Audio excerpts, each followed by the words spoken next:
萧炎怎么也是没想到，万象天宫公主竟然会这么义气，什么也没问便召集了所有长老援助。书接上回，随着5万龙的声音落下，前方的虚空开始激荡出连绵不绝的波动，紧接着一道空间裂缝缓缓形成。数百年过去了，我还以为你会忘记这片荒凉之地呢。一道轻缓而温柔的声音透过空间裂缝传来，接着萧炎他们便看到一道清丽般的身影从裂缝中缓缓走出，她的那般美貌散发出一种别样的淡雅之美，让人心神宁静。她正是万象天宫的现任公主夏天清。5万龙看着眼前这位气质清雅的女子，微微一笑说道：数百年不见，你的容颜依旧，反观我却已是老了。现在你已是万象天宫的公主了吧？说吧，你来找我定有所求。我已经召集了万象天宫的所有高层长老。夏天清闻言回应道：你准备的真是周到。5万龙听罢心中颇感惊讶，他才刚到此地，而夏天清仅凭借感应到他的气息，就毫不犹豫为他铺好了路，让他不由得感觉措手不及。你带来了这么多强者，我想此事定是非同小可，我们进去再详谈吧。夏天清说完转身便进入了他开启的空间通道。我们走吧，他是真正的自己人。5万龙见状向萧炎他们示意，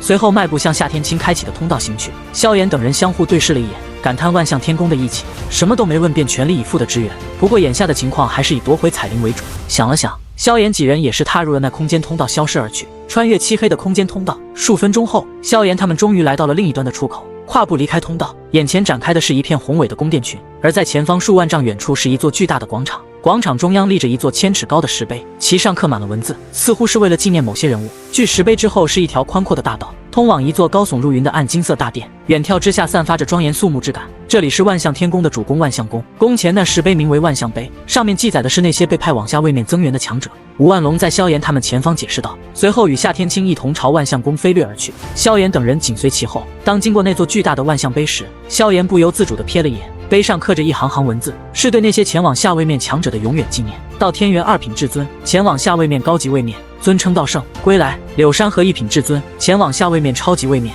尊称河皇；陨落，庄谷2品至尊，前往下位面超级位面，尊称佛祖。陨落。在万象天宫深处的暗金色大殿中，2排巨大的紫金色柱子威严矗立，每根柱子高达数千丈，彰显着庄严与壮观。这些巨柱之后排列着一尊尊巨大无比的石雕，共有44尊石雕，每一尊都是万象天宫历代公主的雕像。萧炎、5万龙、贺元云以及西天之殿的3位地至尊强者一同坐于座位上，环顾四周同样端坐的人群时，眼神不禁震颤。除了高坐于上的公主夏天清及身旁一位同样实力达到地至尊的女子之外，下方座位分作2排，其中一边仅4位，但他们身上散发的气息令人震撼，宛如与天地同在的力量。这4位地至尊级别的存在，正是万象天宫的天席长老。除了这4人，大殿内还聚集着10余位身影。作为地席长老，他们虽未达到地至尊实力，但至少也在8品甚至9品至尊之间。天地席位长老共22位，19人已到齐。大会议题前头已提及，下面议会开始。夏天清盘腿坐于圆形台座上，望向下方开口道。随着他的声音落下，大殿内陷入了一片宁静，一些人闭目沉思，而其他人的目光则转向萧炎等人。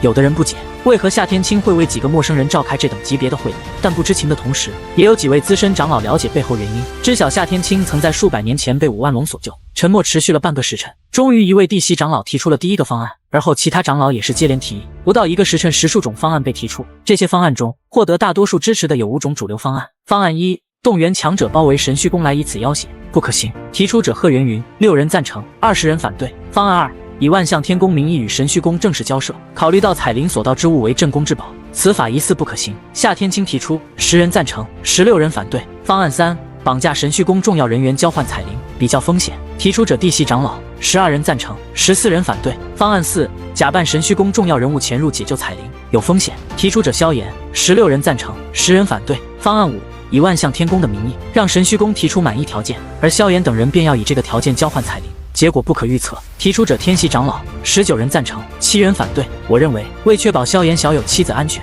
由神虚宫提出条件交换人质是最稳妥的。提出最多人赞同方案的天席长老提议，随即他目光转向夏天清公主，您怎么看？动用大量强者攻打神虚宫是最不明智的选择。加之5万龙与上古天地门的穆恒天有过节，穆恒天现已是上古天地门门主，他一定不会坐以待毙。